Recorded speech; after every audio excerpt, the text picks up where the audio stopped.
They didn't call out. First mistake they made. They didn't call out and say they was officers. They didn't say police. Anyone here? Police. Put your hands up. Officers coming up the stairs. Anything. They didn't call out. He thinking it was one of his ops with a gun. And he fired at their ass, bro. The light bright. You can't see who the fuck it is for real. That's on the police behalf.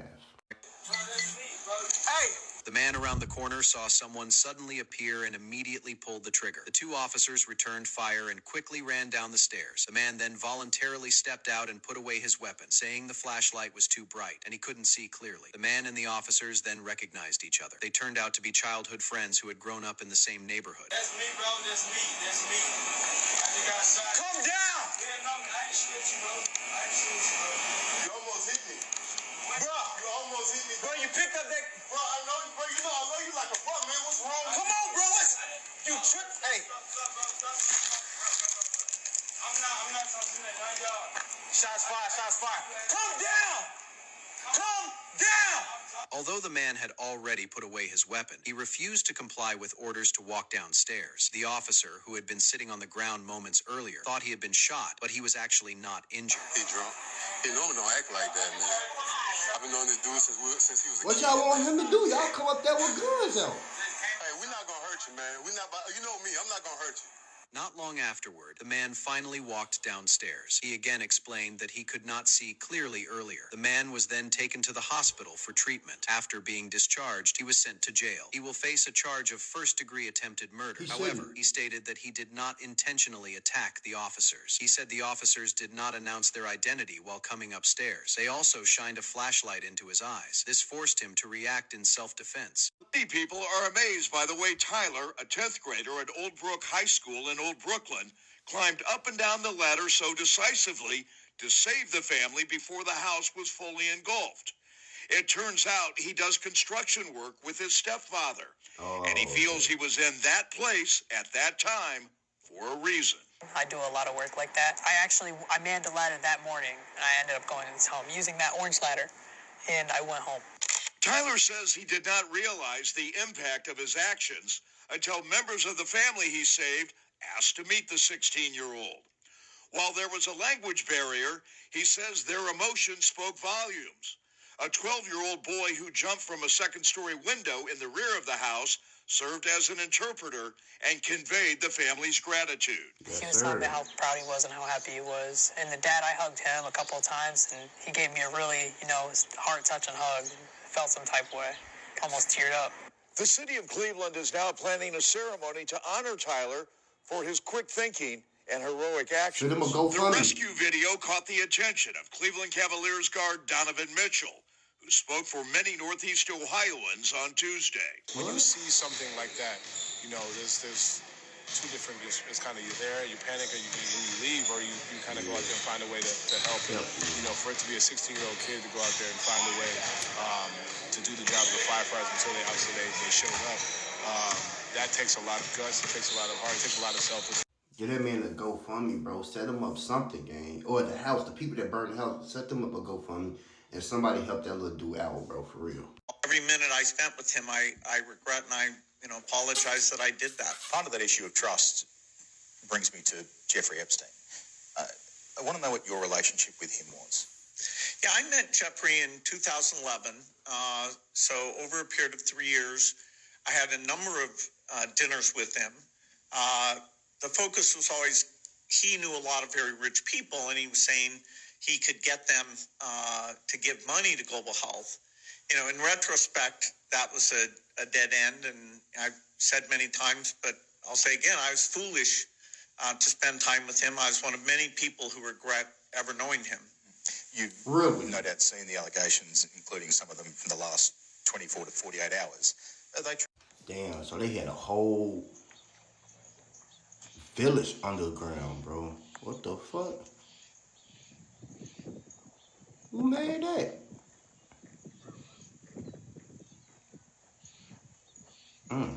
So a man from Nebraska, he's behind bars here in Florida because police say he drove 1,500 miles to kidnap two teenage sisters. Where did he meet them? He met him on Roblox. Adrian Kriskow spoke with the sheriff about the disturbing details of the crime. Tell y'all kids stop giving the addresses out. This 19-year-old man drove more than 1,500 miles all the way from Omaha, Nebraska, down to Indiantown, where he allegedly took two young sisters, 15 and 12 years old, who he was communicating with through the online gaming platform Roblox. Two sisters from Indiantown are safe and back home after their parents reported them missing last Saturday around 8 p.m. Information provided by family members was vital to investigators, and police later discovered the girls had been communicating since last year through the gaming platform Roblox and later through Snapchat with an adult. We've not seen anything explicit necessarily, but we know our suspect was repeatedly warning these young girls that he could get in a lot of trouble for what he was fixing to do. So he knew he was violating the law. Authorities were able to identify the suspect as 19-year-old Sermu Lasey and discovered he had driven for 22 straight hours on Friday from Nebraska to Indiantown, where he picked up the minors. Surveillance video were key in identifying the vehicle they were traveling in. We were able to contact the Florida Highway Patrol, the Georgia State Police, and thankfully, the Georgia State Police was able to pull this vehicle over, take our suspect into custody, and rescue our two girls from the scenario that they had placed themselves in. The sheriff said he believes they prevented something disastrous. Again, we're dealing with a grown man that drove all the way from another state, an individual they never met in person, picked them up, and we really don't know what y'all know what the fuck he was gonna do. He drove 22 fucking hours to go meet two underage women, well, girls, folks. 15 and 12. He told them constantly I can get in trouble for this shit. And look what happened. You goddamn got in trouble for that shit. Now you gotta register for a pedophile. You charged for kidnapping. I don't know if he did anything to him, because then that's rape. That can't be consensual because they 12 and 15. And the 15-year-old should know better. Even the 12-year-old. But the 15-year-old should know better. You old enough. You was a whole teenager. Your parents will never tell you, don't give your address out to people online. And you better, oh my God. Now, if y'all would have got kidnapped, molested, and he would have unalived y'all, guess who fault that would have been? Probably y'all parents too, because they should have told y'all ass better. But it mainly y'all fault, because y'all should know better. Y'all old enough to know better, bro. And this nigga grown as hell. And Hey, who shot it? Baby, please wake up! Please wake up! Oh my God!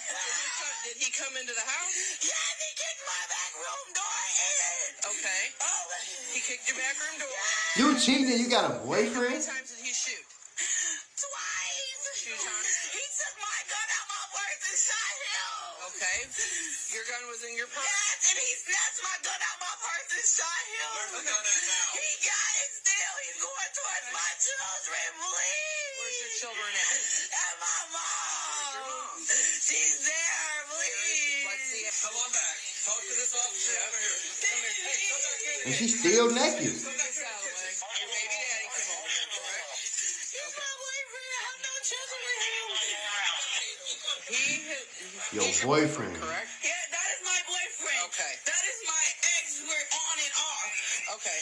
They came. He came. He stays with my mom in my house that I have my name in. I don't know how he even got here, Mama. I don't know none of this. He kicked the door in. He was calling my phone. Okay. Then he was in the midst of having intercourse, and he kicked the door in. Okay. Then he walked up on me.